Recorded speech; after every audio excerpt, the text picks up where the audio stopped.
ఉద్యోగుల joint action committee ఆధ్వర్యంలో ఈరోజు సోమాజిగూడ ప్రెస్ క్లబ్లో సమావేశం ఏర్పాటు చేయడం జరిగింది. ముఖ్యంగా మీడియా యాజమాన్యానికి మరియు మీడియా మిత్రులందరికీ మా జేఏసీ పక్షాన నా పక్షాన హృదయపూర్వక ధన్యవాదాలు. ముఖ్యంగా ఈ రాష్ట్రంలో అవుట్సోర్సింగ్ ఉద్యోగులు శ్రమ దోపిడీకి గురవుతున్నారు. అదేవిధంగా ఆరోగ్యపరంగా కూడా అనేక ఇబ్బందులకు గురవుతూ ఉన్నారు. ప్రభుత్వాలు ఎన్ని మారినా ఈ ఉద్యోగుల జీవితాలు మాత్రం మారట్లేదు అనేది అందరికీ తెలిసిన ఏ ఒక్క నాయకుడు కానీ అధికారులు కానీ పట్టించుకోలేనటువంటి పరిస్థితి. ఆ క్రమంలో ఈ రాష్ట్రంలో ఉన్నటువంటి అవుట్సోర్సింగ్ ఉద్యోగులందరూ కూడా ఐకమత్యంగా వివిధ సంఘాల రాష్ట్ర అధ్యక్షులంతా కలిసి ఒక జాయింట్ యాక్షన్ కమిటీగా ఏర్పాటు చేసుకొని ఈరోజు అవుట్సోర్సింగ్ ఉద్యోగుల హక్కుల సాధన కొరకు పోరాట దిశగా బయలుదేరడం జరిగింది. ముఖ్యంగా అవుట్సోర్సింగ్ ఉద్యోగులంటే చిన్న చూపు, అదేవిధంగా శ్రమ దోపిడీ, అదేవిధంగా అవమానపరంగా అనేక ఇబ్బందులకు గురవుతా ఉన్నారు. లక్షలాది రిప్రజెంటేషన్లు ఇండివిజువల్గా సంఘాల తరపున జేఏసీ తరపున ఎన్ని రిప్రజెంటేషన్లు ఇచ్చినప్పటికీ కూడా అధికారులు పట్టించుకోవడం లేదు, అదేవిధంగా నాయకులు కూడా పట్టించుకోలేడు. అందుకని చెప్పేసి జాయింట్ యాక్షన్ కమిటీ ఆధ్వర్యంలో ఈ రాష్ట్రంలో ఉన్నటువంటి అవుట్సోర్సింగ్ ఉద్యోగులు అంతా కూడా ఏజెన్సీ విధానాన్ని రద్దు చేయాలనేది ప్రధాన డిమాండ్గా పెట్టుకొని మేమంతా కూడా ఈ రాష్ట్ర నాయకత్వం జేఏసీ అంతా కలిసి పోరాట దిశగా బయలుదేరుతా ఉన్నాం. అనేక సార్లు రిప్రజెంటేషన్ ఇచ్చినాం. ఉద్యోగులకు వస్తువుల వలె జిఎస్టీ వేసి మరియు ఆ ఏజెన్సీలను మా మీద దోపిడీకి గురి చేస్తూ వారికి 4 నుంచి 6% ఏజెన్సీ కమిషను, ప్రొఫెషనల్ ట్యాక్సీ, ఈ విధంగా 24 నుంచి 26% అవుట్సోర్సింగ్ ఉద్యోగికి ప్రభుత్వం ఇస్తున్నటువంటి జీతంలో నుంచి దోపిడీ జరుగుతూ ఉందని చెప్పేసి అనేక రిప్రజెంటేషన్లు ఇచ్చినప్పటికీ కూడా ఇటు అధికారులు పట్టించుకోవట్లేదు, అటు నాయకులు పట్టించుకోవట్లేదు. అందుకని చెప్పేసి ఈ ఏజెన్సీలను తొలగించడంలో కీలకంగా మా జేఏసీ ముందుండి ఏజెన్సీలను తొలగించే వరకు పోరాటం చేయాలని చెప్పేసి ఈరోజు సోమాజిగూడ ప్రెస్ క్లబ్లో ఈ రౌండ్ టేబుల్ సమావేశం ఏర్పాటు చేసుకోవడం జరిగింది. అవుట్సోర్సింగ్ ఉద్యోగులు గత 20 ఏళ్ల నుంచి పనిచేస్తున్నప్పటి ఉద్యోగులు ఇప్పుడు నియామకం చేసే ఉద్యోగులకు ఒకే రకమైన వేతనం ఇస్తా ఉన్నారు. ఇప్పుడు ఎక్కే ఉద్యోగి కొంత వయసు చిన్న ఉండి జీతం కొంత తక్కువ వచ్చినా ఆ కుటుంబం కొంత పోషణ జరుగుతుంది. కానీ 20 ఏళ్ల నుంచి పనిచేస్తున్నటువంటి జీతం ఉంటే ఆ కుటుంబం ఎట్లా పోషణ జరుగుతుందని చెప్పేసి మేము సంవత్సరం ఇంక్రిమెంట్ ఇవ్వాలని చెప్పేసి మహిళలకు జీతంతో కూడిన ప్రసూతి సెలవులు ఇవ్వాలని చెప్పేసి ఇచ్చినటువంటి బిస్వాల్ కమిటీ తీర్పును కూడా పక్కన పెట్టి కనీస వేతనాలు అమలు చేయకుండా సుప్రీంకోర్టు అత్యంత న్యాయస్థానమైనటువంటి సుప్రీంకోర్టు ఇచ్చినటువంటి సమాన పనికి సమాన వేతనం కూడా అమలు చేయకుండా ఈరోజు అవుట్సోర్సింగ్ ఉద్యోగులందరినీ కూడా దోపిడీ చేయడం కొరకు ఏజెన్సీలను మాకు తగలబెట్టి ఆ ఏజెన్సీలతో మా దోపిడీ చేసి ఆ దోపిడీ డబ్బునంతా కూడా అందరూ పంచుకునేటువంటి పరిస్థితిలో ఈరోజు అధికారులు నాయకులు కూడా స్టార్ట్ అయినారు. అందుకే మేమంతా కూడా ఉద్యోగులమంతా కూడా తెలంగాణ రాష్ట్రం వస్తే మా ఉద్యోగులందరూ కూడా రెగ్యులరైజ్ అయితే అని చెప్పేసి ఆశించి వచ్చి మేము కరోనా టైం లాంటి విపత్తులో మెడికల్ అండ్ హెల్త్ లో పనిచేసినటువంటి ఉద్యోగులు కావచ్చు, పోలీస్ డిపార్ట్మెంట్ కావచ్చు, ఈ పారిశుద్ధ కార్మికులు కావచ్చు, అన్ని డిపార్ట్మెంట్లు బంద్ ఉన్నా కూడా ఈ 3 డిపార్ట్మెంట్లు ప్రత్యేకంగా ప్రజలకు సేవ చేసి ఎంతో మందిని ప్రాణాలు కోల్పోయే వారిని కూడా కాపాడేటువంటి పనిచేసినటువంటి ఉద్యోగులలో కీలకమైన ఉద్యోగులు అవుట్సోర్సింగ్ ఉద్యోగులే.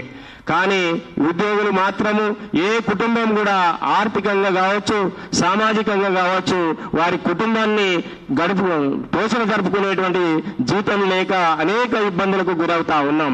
15,600 జీతంతో ఈరోజు ఏ కుటుంబం వల్ల పోషణ జరుగుతుందా ప్రభుత్వాలు కానీ అధికారులు కానీ ఆలోచన ఎందుకు చేయరని చెప్పేసి కూడా మేము ప్రధానంగా డిమాండ్ చేస్తా ఉన్నాం. అవుట్ సోర్సింగ్ ఉద్యోగులు అనగానే 3 స్లాబ్ల సిస్టమ్ పెట్టేసేసి 15,600, 19,500, 22,750 జీతాన్ని పెట్టి ఆ 3 స్లాబ్ విధానంలో వేలాది క్యాడర్ల ఉద్యోగులందరినీ కూడా ఆ 3 క్యాడర్లలోనే ఫిక్స్ చేసి వాళ్ళ జీతాలన్నీ కూడా ఆ పద్ధతిలోనే ఇస్తూ వాళ్ళందరినీ కూడా దోపిడీకి గురి చేస్తా ఉన్నారు.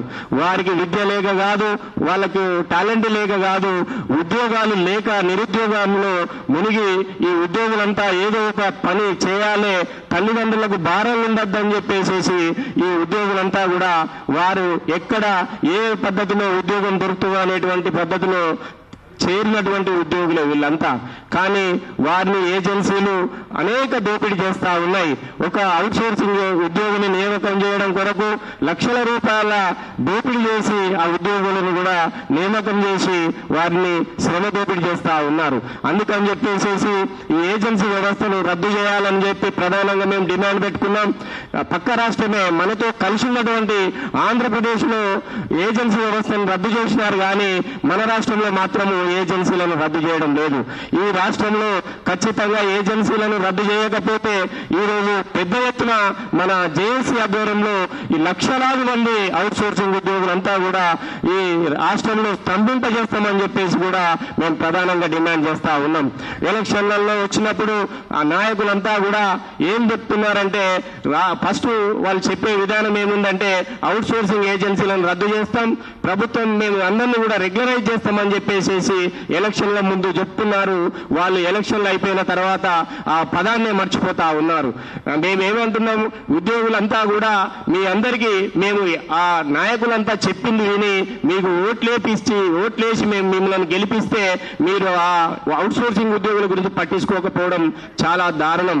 అనేక మంది ఉద్యోగాలకు అర్హత లేకుండా వయసు అయిపోయి చాలా మంది ఉద్యోగానికి ఎలిజిబుల్ లేకుండా కూడా పోయినారు. గత 15-20 సంవత్సరాల నుంచి వెళ్ళి అవుట్ సోర్సింగ్ పద్ధతిలో గవర్నమెంట్ సెక్టార్ లో పనిచేయించుకోవడం ఎంతవరకు కరెక్ట్? ఇది చాలా దౌర్భాగ్యం అని చెప్పేసి కూడా మేము ప్రధానంగా డిమాండ్ చేస్తా ఉన్నాం. అవుట్ సోర్సింగ్ ఉద్యోగులను తక్షణమే ఒక పీరియడ్, ఒక 5 సంవత్సరాల 3 సంవత్సరాల ఒక పీరియడ్ పెట్టేసి అవుట్ సోర్సింగ్ ఉద్యోగులందరినీ కూడా రెగ్యులరైజ్ చేయాలని చెప్పేసి కూడా మేము ప్రధానంగా డిమాండ్ చేస్తా ఉన్నాం. అదేవిధంగా ప్రతి సంవత్సరం ఇంక్రిమెంట్ ఉండాలా, వారికి ఏదైతే 20 ఏళ్ల నుంచి పనిచేస్తున్నటువంటి ఉద్యోగికి ఇప్పుడు పనిచేసే ఉద్యోగికి తేడా ఉండాలని అంటే ఇంక్రిమెంట్ ఖచ్చితంగా ఉండాలని చెప్పేసి కూడా మేము ప్రధానంగా డిమాండ్ చేస్తా ఉన్నాం. మహిళలకు జీతంతో కూడిన ప్రసూతి సెలవులు ఇవ్వాలి ఖచ్చితంగా. అదేవిధంగా ఉద్యోగులందరికీ కూడా ఉద్యోగ భద్రత ఇవ్వాలి. అవుట్ సోర్సింగ్ ఉద్యోగి చనిపోతే ₹1 రానటువంటి దౌర్భాగ్య పరిస్థితిలో ఈ రాష్ట్రంలో అవుట్ సోర్సింగ్ ఉద్యోగులు ఉన్నారంటే ఇది ఎంత బాధాకరమైనటువంటిది అని చెప్పేసి కూడా మేము ప్రధానంగా డిమాండ్ చేస్తా ఉన్నాం. అవుట్ సోర్సింగ్ ఉద్యోగులు ఏ ఉద్యోగికి ఎట్లాంటి పరిస్థితుల్లో చనిపోయినా వారికి ₹1 ఎక్స్గ్రేషియా ఇవ్వాలని చెప్పేసి కూడా మేము ప్రధానంగా డిమాండ్ చేస్తా ఉన్నాం. ఈ రోజు ఒకటే మేము ఈ ప్రెస్ క్లబ్ సాక్షిగా మేము ఏం చెప్తున్నామంటే ఏజెన్సీలను ఈ రాష్ట్రం నుంచి తొలగించేంత వరకు కూడా ఈ జేఏసీ నిద్రపోవాలని చెప్పేసి కూడా మేము ప్రధానంగా డిమాండ్ చేస్తా ఉన్నాం. ఈ అవుట్ సోర్సింగ్ పేరిట లక్షలాది మంది ఉద్యోగులను దోపిడీ చేస్తా ఉన్నారు.